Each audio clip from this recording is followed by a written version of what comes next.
नमस्कार, मेरा नाम दिनेश कुमार, मैं senior manager corporate communication Dabur India limited से। आज हमने पुणे में एक कैंपेन लॉन्च किया है। वो कैंपेन है आयुर्वेद को प्रमोट करना। जैसे कि आप जानते हैं, पुणे में गर्मी एकदम अपनी भीषण रूप धारण कर चुकी है। 40 डिग्री 41 डिग्री गर्मी है।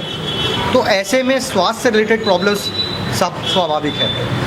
तो ऐसे में हमारे आयुर्वेद में ऐसी बड़ी जड़ी बूटियाँ हैं जो लिखी गई हैं कि जब गर्मी बढ़ती है उसमें आपको ऐसे जड़ी बूटियाँ हैं जो फ़ायदा करती हैं, और वो जड़ी बूटी आपको आपके किचन में ही मिल जाएगी।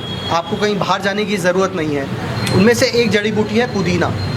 पुदीना गर्मियों के लिए इतनी फ़ायदेमंद है, चाहे वो गर्मी से रिलेटेड, पेट से रिलेटेड प्रॉब्लम हो, चाहे स्किन से रिलेटेड प्रॉब्लम हो। गर्मी में हम लोग जंक फूड खाते हैं तो पेट ख़राब होने की समस्या, या गर्मी में धूप में हम निकलते हैं तो लू लग जाती है, उससे बचाव के लिए ऐसी बहुत चीज़ों में हमारे को पुदीने का फ़ायदा है। तो ये आज हम जन जागरूक करना चाहते हैं कि जब भी गर्मी आए तो आप पुदीने का सेवन करिए। पुदीने का सेवन करके आप अपने और अपने परिवार का स्वास्थ्य देखभाल कीजिए।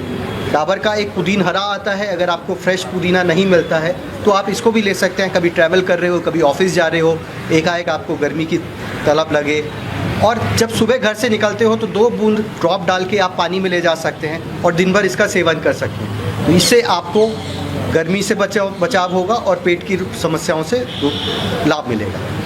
नमस्कार, माझं नाव doctor Nikita Chandrasen Jagtap. I am MD in रोगनिदान आणि माझी स्वतःची प्रॅक्टिस आहे सिंहगड रोड वडगावमध्ये. गेले 1 वर्ष झालं माझी प्रॅक्टिस चालू आहे. पूर्ण प्युअर आयुर्वेदिक फॉर्म आहे प्रॅक्टिस. आणि पुदिनहरा या ड्रगबद्दल सांगायचं झालं तर 5000 वर्षापूर्वी आपल्याला ग्रंथांमध्ये ऑलरेडी पुतिहा नावाच्या संस्कृत नेममध्ये पुदिनहरा हे पुदिना हे ऑलरेडी नमूद आहे. तर सर्वात पहिल्यांदा सर्वात महत्त्वाचं त्याचे रिझल्ट्स आपल्याला डायजेस्टिव्ह सिस्टीममध्ये दिसतात. पचनाच्या संस्थांवरती हे खूप चांगलं काम करतं. डेंटल कॅरीज असतील किंवा हिरड्यांना सूज आली असेल, दाढ दुखत असेल, तर अशावेळी अँटीबॅक्टेरियल असेल किंवा एक हिलिंग म्हणून खूप चांगलं काम करतं पुदिनहरा.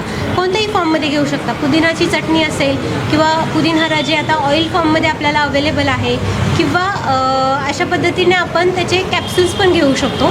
तर या फॉर्ममध्ये आपल्याला ते खूप चांगलं काम करतं. त्याच्यानंतरून पुदिनहरा हे जे ऑइल फॉर्ममध्ये आहे तर ते आपण नॉर्मल 1 ग्लास कोमट पाणी घेऊन त्याच्या 2 ते 3 ड्रॉप्स तेल टाकून ते गार्गल करू शकतो, गुळण्या करू शकतो. किंवा पुदिनाचं जे तेल अवेलेबल आहे तर त्याच्या कापूस बुडवून ते दाढेखाली ठेवतो. जसं आपण लवंग दाढ दुखायला लागल्यावरती लवंग दाढेखाली ठेवतो, तशाच पद्धतीने पुदिना हे कापसामध्ये तेलामध्ये कापूस बुडवून ते दाढेखाली आपण ठेवू शकतो. तर अशा वेळी हे जे सूज आलेली आहे, हिरड्यांना दाढ दुखत आहे, तर हे पण कमी करून जातं. त्यानंतर ॲनल्जेसिक म्हणून ते काम करतं, पेनकिलर म्हणून ते चांगलं काम करतं.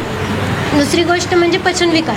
जेव्हा ब्लोटिंग होतं, गॅसेस होतात किंवा अपचन झालेलं असतं, हायपर ॲसिडिटी झालेली असते, छातीत जळजळ असणे किंवा पोटात आग पडणे, अशावेळी पुदिनहरा खूप चांगलं काम करतं. मूळतः ते कटू उष्ण असं त्यांनी सांगितलेलं आहे. म्हणजे चव त्याची हलकीशी तिखट आहे, पण त्याचं एक प्रभावाने काम करतं, म्हणजे कूलिंग इफेक्ट म्हणून चांगलं काम करतं.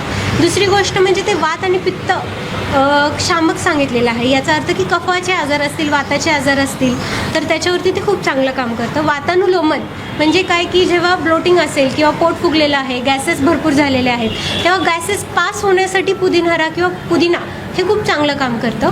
दुसरी गोष्ट म्हणजे जेव्हा जंक फूड खाल्लं जातं किंवा ऑइल जड पदार्थ खाल्ले जातात, पचायला जड असलेलं अन्न खाल्लं जातं किंवा खूप प्रमाणात ऑइली फूड खाल्लं जातं, अशावेळी पोट फुगणे, छातीत जळजळल्यासारखं होणे, अशावेळी ते पुदिनहरा खूप चांगलं काम करतं. दुसरी गोष्ट म्हणजे की जे पचनाच्या विकारांमधून उद्भवणारे पाईल्स आहेत, तर यामध्ये पण आपल्याला जे नॉन ब्लिडिंग पाईल्स आहेत की फक्त कोंब येतात, तर अशावेळी पुदिनहरा खूप चांगलं काम करतं. कसं काम करतं तर पचन चांगलं करून दीपन पाचन म्हणून चांगलं काम करतं. म्हणजे काय, कार्मिनेटिव्ह म्हणून काम करतं. म्हणजे आपली जी डायजेस्टिव्ह पॉवर सांगितलेली आहे, डायजेस्टिव्ह फायर म्हणून जे सांगितलेली आहे, तर ती प्रदीप्त करतं. दुसरी गोष्ट पचन सुधारवतं. पेरिस्टाल्सिस मुवमेंट व्यवस्थित कंटिन्यू करतं. म्हणजे अन्न ग्रहण करण्यापासून, अन्ननलिकेपासून पोटामध्ये ढकलण्यापासून, आतड्यांमध्ये अन्न ढकलण्यापासून जे पेरिस्टाल्सिस मुवमेंट आहे तर ती प्रॉपर रेग्युलेट करण्याचं काम पुदिनहरा करतं. हल्लीचं जे आपलं सेडेंटरी लाईफस्टाईल आहे की बैठे काम भरपूर झालेलं आहे, त्याच्यामुळे पेरिस्टाल्सिस मुवमेंट होत नाही.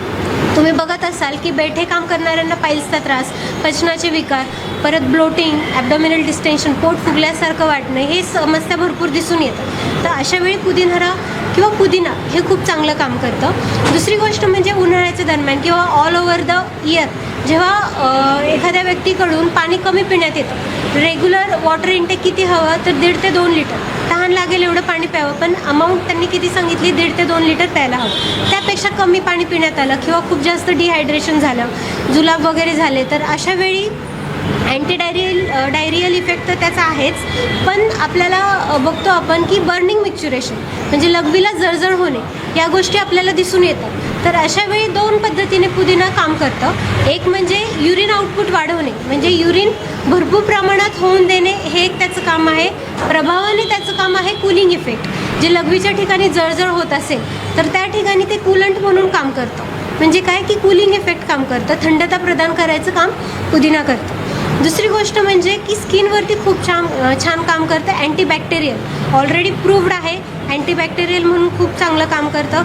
आत्ता नवीन रिसर्चमध्ये आपल्याला दिसून आलेलं आहे की अँटी डायबेटिक आणि वुंड हिलिंगमध्ये पण खूप चांगलं काम करतं. पिंपल्स वगैरे असतील तर वुंड हिलिंगमध्ये पण खूप चांगलं पुदिनहरा काम करतं. इंटरनली घेऊ शकता, पेस्ट अप्लाय करू शकता किंवा तेलही अप्लाय करू शकता.